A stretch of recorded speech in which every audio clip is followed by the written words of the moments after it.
मैं आज काफ़ी सोच रहा था एक्चुअली। इन्होंने मुझे कहा कि 8 बजे की सेशन होना है। 2 घंटे से मैं सोच ही रहा हूँ मैं। और मैं इस किस्म का व्यक्ति हूँ थोड़ा। जैसे गांधी जी का लाइफ था फुल ऑफ एक्सपेरिमेंट्स। इसीलिए गांधी दर्शन नहीं है अभी। आप समझ रहे हैं? आई यू गेटिंग? दर्शन तब होता है जब एक फुल स्टॉप होता है। गांधी जी ने अंत में कहा था मैं कोई दर्शन पुस्तक, जैसे कार्ल मार्क्स है, लेनिन है, उनकी पुस्तक है बच्चों, प्रिंसिपल्स की। गांधी जी के प्रिंसिपल स्वयं ने उन्होंने कुछ नहीं लिखा, क्योंकि उन्होंने कहा था मेरा life is full of experiments, I am experimenting and this will go. ये कभी इसका फुल स्टॉप नहीं होता। एनीवे, मैं 2 घंटा भी, जैसे मुझे कोई भी कहता ना कोई विषय हमें ले लो, अभी कोई ले लो में तो बड़ा संकट होता है मेरे ऊपर, मैं क्या लूँ भैया। एंड मैं विविध विषय सोच लिया अभी। I was full of thoughts now for entire 2 घंटा जो अभी बीता है। मैं क्या ले सकता हूँ, क्या ले सकता हूँ। और मैं उसमें ये भी सोचता रहा कि स्वाध्याय की प्रेरणा का भी कुछ लूँ क्या, उस एस्पेक्ट्स को भी सोच रहा था। मेरा कंप्लीट हो गया है ये सब्जेक्ट जो पहला। अब मैं साधारण बात किए जा रहा हूँ। मैं ये कह रहा हूँ अभी आपको कि मैं अभी काफ़ी ये सोचता रहा स्वाध्याय की क्यों ज़रूरत है। विषय से हट गया हूँ मैं। I was planning for this subject also today. तो देखो, विषय, जीव को रमने के लिए कोई विषय चाहिए, और कोई भी विषय, उससे फर्क नहीं पड़ता। जीव को रमना है बस, और रमना उसका गुण है, दुर्गुण भी नहीं है। Where will he indulge? Where will he spare his time? That is the question. Therefore, कई people ask, भोग भूमि में लोग क्या करते होंगे? उनको ये नहीं है कि 3 दिन के बाद डाइट मिलेगा, ना फूड, क्लोथिंग, शेल्टर, कुछ भी झंझट नहीं है वहां पर। What to do? That's a big question. सिद्धावस्था खराब है अच्छी है, that's not debatable for us, but वहां करेंगे क्या? आदमी की ये है where to indulge, that's a big question. कितने जन मुझे समझ रहे हैं बच्चों? इंडल्ज मतलब लगना, लगना। उलझना नहीं कह सकते, क्योंकि उलझना थोड़े खराब अर्थ में है। तो जीव की बहुत बड़ी बात है, मैं क्या करूंगा टाइम पास के लिए, मुझे क्या करना। भूख भूमि में क्या करते होंगे लोग? ना शादी नहीं है, ना बच्चे पैदा करने, ना जिम्मेदारी, सुबह से शाम तक काम करने, ना ड्यूटी है, ना जॉब है वहां पर, ना बिजनेस कुछ संभालना। अरे करेंगे क्या? और इसमें तो डिप्रेशन में चला जाता है। और डिप्रेशन की दवा के रूप में बताया जाता है इनको सक्रिय रहो, सक्रिय रहो। हालांकि सक्रिय तो तब भी है वो, क्योंकि सक्रियता इज बाय माइंड मेंटली।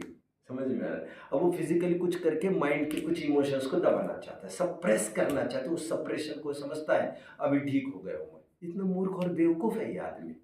मतलब अपना चित्र ही देखने को तैयार नहीं है, अपना ही दर्पण में चेहरा देखकर घबराने को तैयार है। इतना तो बेवकूफ पड़ा है ये। अपना ही कच्चा चिट्टा समझना नहीं चाहता, जिसे अपने से ही डर लगता है, अपने घर में जिसको रुचता नहीं है, अब उसको क्या करना है उसके साथ। भारी दयनीय दशा है उसके साथ। एनीवे, तो जैसा मैं कह रहा था, टू गेट इंडल्ज्ड, ये जीव का एक नेचर है। क्या कहा मैंने बच्चों?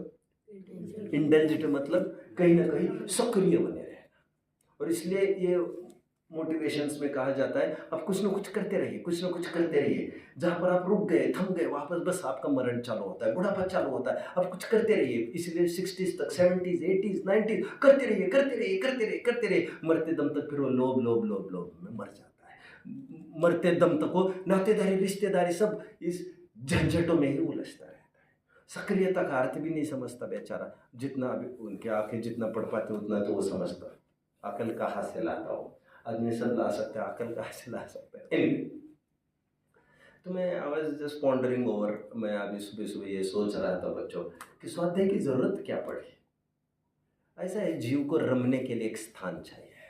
ये मूल चीज तो यही है, बाकी सब बेकार की चीजें हैं बच्चों। हमें ये चाहिए, वो चाहिए, कंपनी भी चाहिए आदमी को, मन को रमाने के लिए चाहिए, बीवी बच्चे भी चाहिए, मन को रमाने के लिए चाहिए। इट्स नॉट कि तुम्हें भोजन की व्यवस्था नहीं है, बट पत्नी नहीं है, सुबह से तुम परेशान हो रहे हो यार, पागल जैसी हालत हो रही है तुम्हारे। तुम्हें तुम्हारे बेसिक नीड्स में कोई कमतरता नहीं आ रही। Weakness of your mind, you are feeling loneliness, lone alone, you are feeling, you are not alone, मैं ये कह रहा हूँ। और वैसे तो यू आर। कितने जन मुझे फॉलो कर रहे हैं बच्चों? तुम्हारी मानसिक समस्या ये है कि तुम अकेला महसूस करने लग गए हो। मम्मी पापा को छोड़कर आप लोग आए तो 2-3 दिन आपको थोड़ा अनईजी हुआ होगा। सुबह सुबह आपको यूज टू रहे होंगे, सुबह सुबह वो, हालांकि बहुत अच्छे भाषा में नहीं उठाता होगा कोई घर पर, लेकिन बेटा पप्पू जो भी कहकर उठाते होंगे, तो आपको 2-3 दिन मिस हुआ जैसा लगा होगा। आपको लगा एकदम नया अप्रोच आपको लगा होगा, तो उसमें भी बहुत अनईजीनेस चालू हुआ होगा। आपने देखा होगा कैसे भोजन परोसा जाता था, कैसे क्या घर के थोड़ा सा ये बात, ये नहीं कि आप भूखे रहेंगे, बात उससे तो अच्छा चल सकता है, बट आदमी कहीं ना कहीं, जैसा मैं कहना चाह रहा हूँ, आदमी रमने का एक साधन चाहता है, एक बात। दूसरी बात, और इसीलिए जैसे बिजनेस में कोई लगा है, उसे विरोध नहीं है बिल्कुल धर्म में, बट उसको उसमें रमना सहज लग रहा है और स्वाध्याय भी इसीलिए करने की प्रेरणा दी जा रही है क्योंकि रमना इसमें सहज लगता है इसलिए बोला क्योंकि वो तो ये सोच रहे ना आपको उसमें लग रहा है। हमने कहा भैया तुम्हें लग रहा है वो भ्रम से लग रहा है, वहां पर सच्चा रमना तो ये है। कितने जन मुझे फॉलो कर रहे हैं? समय सार का एक कलश है बच्चों, जो कहते हैं जिसे जिन वचन में रमना आया, क्या कहा बच्चों? उसका मोह काफुर हुए बिना रहता ही नहीं है। ऐसा एक जिन वचसी रमनते, ऐसा एक मूल शब्द पड़े वहां पर, जो रमन करता है। हालांकि रमन तो रमन है, मैं सीवी रमन की बात नहीं कर रहा हूँ। विषयों में रमो अथवा स्वाध्याय में रमो अथवा आत्मा में रमो, टाइम पास तो किसी से भी होता है, समझ रहे कि नहीं बच्चों? बट अध्यात्म ने ये टर्म के वो रमन नहीं है, वो मरण है। रमन तो ये है, अब हमको तो इसमें मरण दिख रहा है। मैं तो पहले ये भी आपको अट्रैक्ट करना चाहता हूँ अटेंशन, साहित्य ऐसी फील्ड है, देखो साहित्यिक कभी किसी से डरता दिखा है आपको? मैं साहित्यिकों के नाम नहीं यहाँ पर बहुत लेना चाहता, बट इसीलिए तो कहा जाता है pen is the mightiest weapon. सुना है आपने?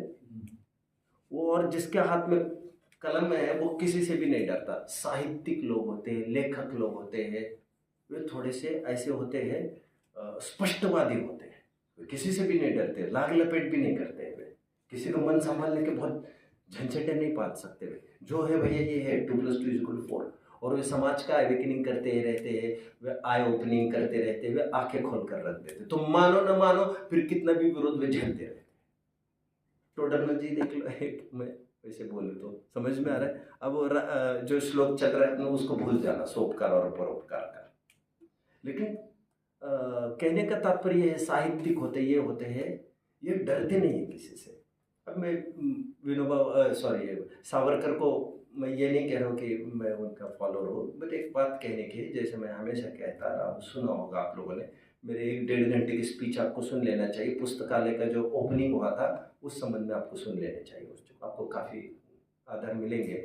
जिसमें मैंने कहा था सावरकर जब इम्प्रिजनमेंट हुआ था तो वो जेल में किस बल पर रहे, उन्होंने कहा मुझे कुछ नहीं चाहिए, तो उन्होंने पूरे जेल की एक एक दीवार है, मैंने कभी कहा होगा आपने सुना भी होगा, जेल का 1 इंच भी खाली नहीं रखा था। मे बी एम्फेसिस, लेकिन मैं भी झांकने नहीं गया वहाँ पर, जितना मेरे तक रिपोर्ट आया मैं आपको बता रहा हूँ।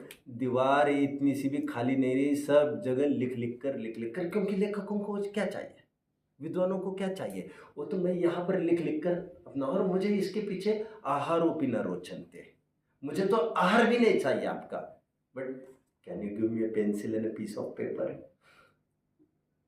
नेहरू है, गांधी है, पटेल है, तिलक है, जेल में सालों निकाल दिए, तुम 2 दिन निकाल कर दिखा देना। नहीं वो कोई वो प्राइड थोड़ी है जेल में रहना, नहीं वो बाद में निपट लेंगे अपन। जेल में किस कारण से कोई ट्रैप भी किया जा सकता है, बट ये सालों रहे और बाहर निकलने को भी मन नहीं करता था इनका। ऐसे तो थे ये, किस बल पर वो केवल लिखते थे पढ़ते थे, लिखते थे पढ़ते थे। कितनी सारी पुस्तकें, बड़ी बड़ी डिस्कवरीज अंदर हुई जेल में बच्चों। तो मैं ये अभी आज इतना ही बस कहना चाह रहा हूँ। मैं दूसरा विषय मैंने कहा कि रमने लायक यह ऐसा अद्भुत स्थान है जिसके बाद आपको कुछ भी नहीं दिखेगा आपको जिसके आगे। तो आपको यह लग रहा होगा मैं बिजनेस में भी रम लेता हूँ, वहां पर भी टाइम पास मतलब अच्छा लगता है मुझे, उसके बिना कोई रमता भी नहीं है। देखो जो ड्रग्स वगैरह लेते हुए बाहर रम रहे हैं उनको अच्छा लग रहा है, बट नशे से बाहर आना पड़ेगा कि नहीं, फिर छटपटाहट चालू होगी। तो स्वाध्याय से चालू होगी, किसी को लगेगा स्वाध्याय से हानि कुछ नहीं है हमारे, स्वाध्याय हमारी ही बात करता है। उसके बाद कोई डिप्रेशन में गए, सुसाइड किया, ऐसा हुआ नहीं है कभी। उसके बाद एक ही मार्ग रहता है, वो जो वेंट है, वो वहाँ जो आउटलेट है, वो गिव्स राइज जस्ट टू आत्मानुभूति, अपने में समा जाना। यानी बिजनेस वगैरह है, ये रमने के स्थान होने पर भी ये कंडीशनल है बड़ा है। कल लॉकडाउन चालू होगा, यू विल स्टार्ट थिंकिंग अब इनको पे करो कि नहीं करो, पे करो तो ऐसे कैसे कर लो, और नहीं करो तो ऐसे कैसे नहीं करो, दुविधा विल स्टार्ट देयर, कुछ भी एनी केस में। तो वो वे जो रमने के साधन है वह आकुलता को लिए हुए है, और ये जो रमने का साधन है स्वाध्याय, वो निराकुल तो है ही, और आगे चलकर परम निराकुल अनाकुल दशा को देने वाला है और भी। तो इसमें और दूसरा कोई रास्ता नहीं निकलता। बिजनेस में अप्स एंड डाउन्स भी होते हैं, हर चीज़ में बात वो नहीं कह रहा हूँ मैं। जैसे किसी को रमने का साधन कोई हॉबी है ड्राइंग की, अभी ड्राइंग नए नए टेक ओवर्स हो रहे हैं, नए नए एडवांसमेंट्स हो रहे हैं। कोई कहेगा अभी भैया ग्लास पेंटिंग आने लग गया, इसको कौन पूछता है, तो आउटडेशन है उसका, इसका कोई आउटडेशन नहीं है स्वाध्याय का। तो रमने का एक अद्भुत साधन है। आई थिंक यही आश्चर्य है मुझे कि कैसे जीव स्वाध्याय में नहीं रम पा रहा है, बट मैं जरूर आपको फर्क दिखा रहा हूँ कि रमने का वो भी साधन लगता होगा, बट वो आकुलता भरा है। और साहित्यिकों ने यहाँ पर जान की भी परवाह नहीं लगाई अपनी, और साहित्य में डूबे रहे वे। वर्णी जी, रविंद्रनाथ टैगोर, तो उनके सामने तो इतना ही कहा गया कि ऑपरेशन है, ये होना वो होना, उन्होंने कहा कुछ नहीं, मैथमेटिक्स ला कर रहा हूँ तो मेरे सामने समय से ला कर रहा तो मैं पढ़ता रहूँगा, और अनिस्तीसिया कोई ज़रूरत नहीं मुझे देने की। अनिस्तीसिया कोई भूल देता ना, भूल बेहोश करते हैं पहले ऑपरेशन, मुझे बेहोश मत करो। उन्होंने कहा मैं तो शून्यता नहीं चाहिए, मैं पढ़ता रहूंगा। इतने डीपली एनग्रोस्ड हो गए वहां पर, इतने उसमें मग्न हो गए वो पढ़ने में, उनको इसका कोई दुख ही नहीं लगा। तो बड़े बड़े संकट भी नहीं दिखते, जो स्वाध्याय में डूबा रहता है उसको कुछ नहीं दिखता बच्चों, उसको उसके सामने अपने घर की चोरी हो रही तब भी उसको मायने नहीं रखते हो। इतनी कमाल की बात है। कोई ये लिखे अपना घर ही मिटाए है, ऐसी मग्नता क्या काम की।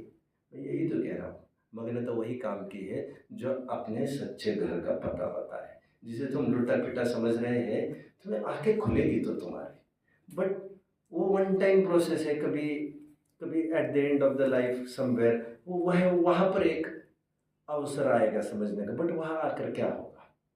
और स्वाध्याय में अड़चन कोई आ भी जाए तो उसका फल वो आत्मध्यान ही होता है, उसका दूसरा नो टर्निंग बैक होता है। तो इसलिए स्वाध्याय में रमने का जो योग है वो बाकी के विषयों में रमने के योग की बराबरी नहीं कर सकता, वो भी जाती है। और कोई बात कठिन भी, बोरिंग भी मालूम पड़ती है, लेकिन स्वास्थ्यवर्धक मालूम पड़ती है, तो वो करना चाहिए बुद्धिपूर्वक। बाद में धीरे धीरे वो होता है, तो जबरदस्ती से उसको उसमें लगाना चाहिए। माइंड हमारा ही है, जो लाभकारी है वह बोरिंग दिखते हुए भी उसमें प्रवृत्ति करना चाहिए, और इंटरेस्टिंग लगते हुए भी जो हानिकारक है वहां से हमको जबरदस्ती से भी हटने की कोशिश करना चाहिए।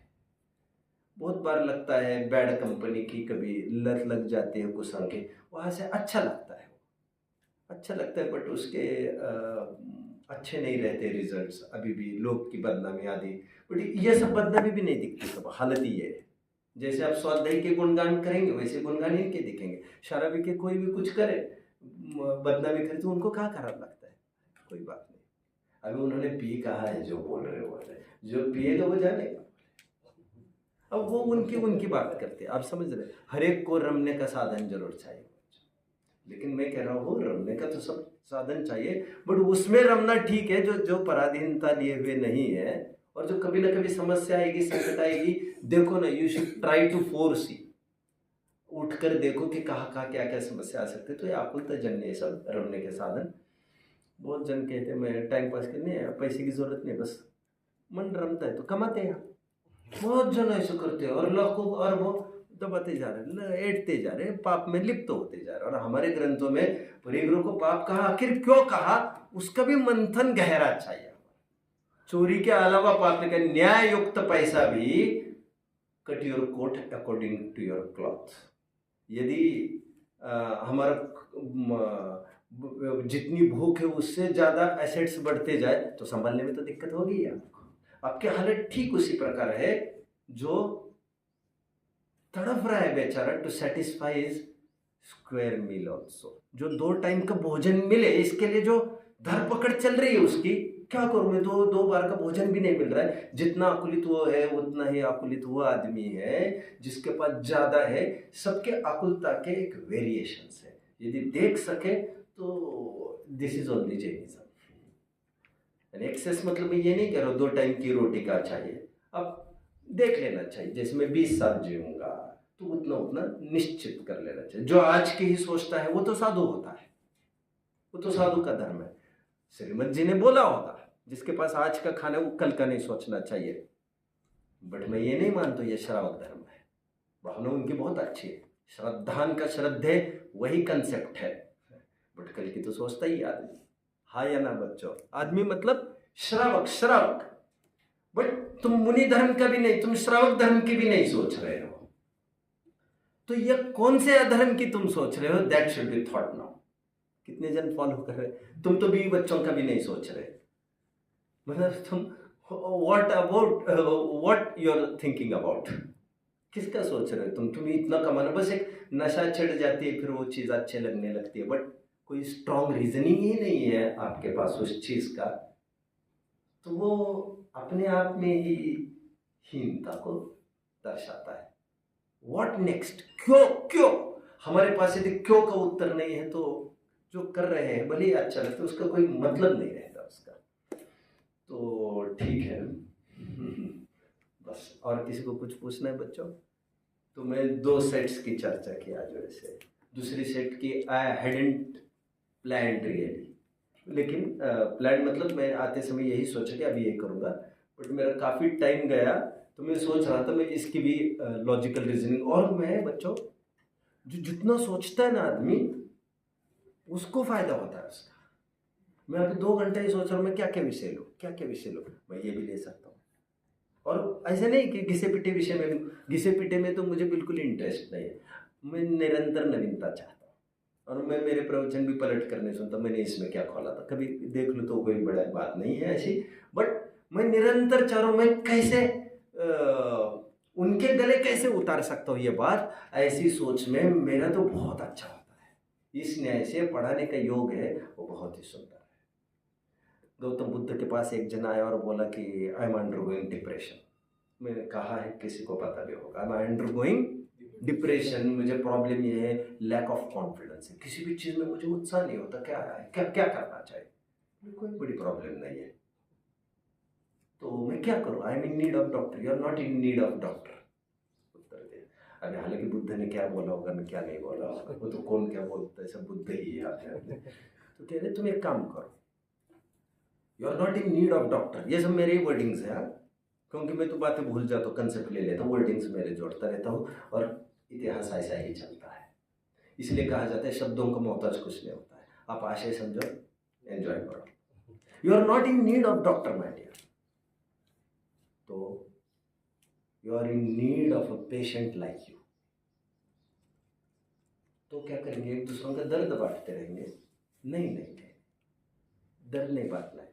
तो तुम्हें ये भी चाहिए कि कोई डिप्रेशन का मरीज है, उसके डिप्रेशन को दूर करने का तुम्हारे ऊपर जुनून चाहिए, तुम उसको दूर करो, तो you will also be equally benefited. कितने जन समझ रहे हैं बच्चों मेरी बात को? अभी यहाँ की एक महाराष्ट्र की आपको जाना हो तो ऐसे जा सकते हो। दो अभी मैं छोड़ूंगा नहीं, मतलब मेरे जितना कंप्लीट होता है 2-5 मिनट और चल भी सकता है।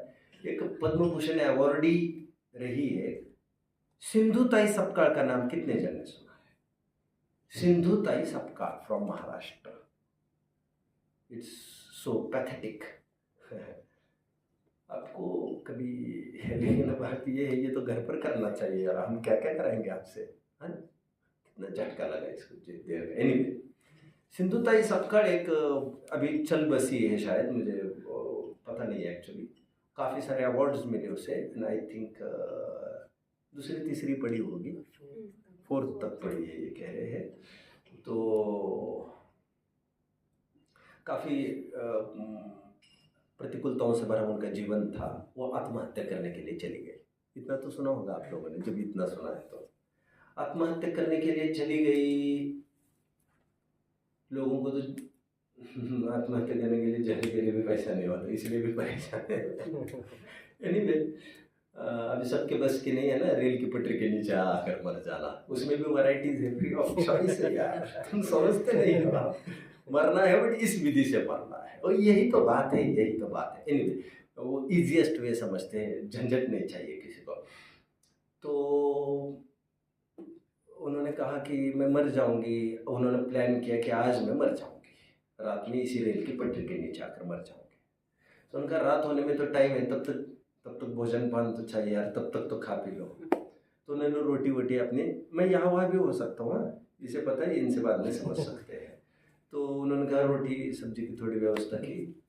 तो जब मरना ही, अब वो कहाँ भोजन जा रहा है उसे, तो मरना ही था बस। अभी उतर के रात के 12-1 बजे का टाइम था। अभी बीच में आना ही था रेल पटरी पर जाकर। जितने में वहां पर कराहता हुआ एक व्यक्ति के कराह सुनाई दी। तो वो रोटी सब्जी के लिए तड़प रहा था, भिखारी होगा कोई होगा। तो रोटी सब्जी के लिए, रोटी के लिए तड़प रहा है। तो ये सोचा चलो मैं आत्महत्या थोड़ी पोस्टपोन कर लेती हूँ, आधे घंटे के बाद मर जाएंगे तो कोई फर्क नहीं पड़ रहा है, अभी वैसे ही मरना है, वैसे ही मरना है, तो इसको खिलाकर मर जाते हैं। तो वह अपने वो रोटी सब्जी लिया और उसने पानी पिलाया, उसके थोड़ा रोटी सब्जी खिलाने लग गई। तो इतना खुश हो गए, उतना खुश हो गए। तो इसे ये लगा सिंधुताई सपकाळ को कि पर्पस ऑफ लाइफ मिल गया उसको, कि मरने के अलावा भी कुछ ऑप्शन खड़े हैं हमारे सामने।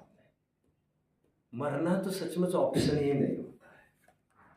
जिंदगी का ऑप्शन मरण तो नहीं होता कभी भी। जिंदगी के और तौर तरीके हो सकते हैं, जीकर कुछ करने की बात होती है। मरना तो इधर फुल स्टॉप ही हो गया उसको। तो उसने सोचा हमारे जीवन में इतना दुख है, लेकिन हम दूसरों के दुख को हटाने में कामयाब रह सकते हैं, तो व्हाई नॉट।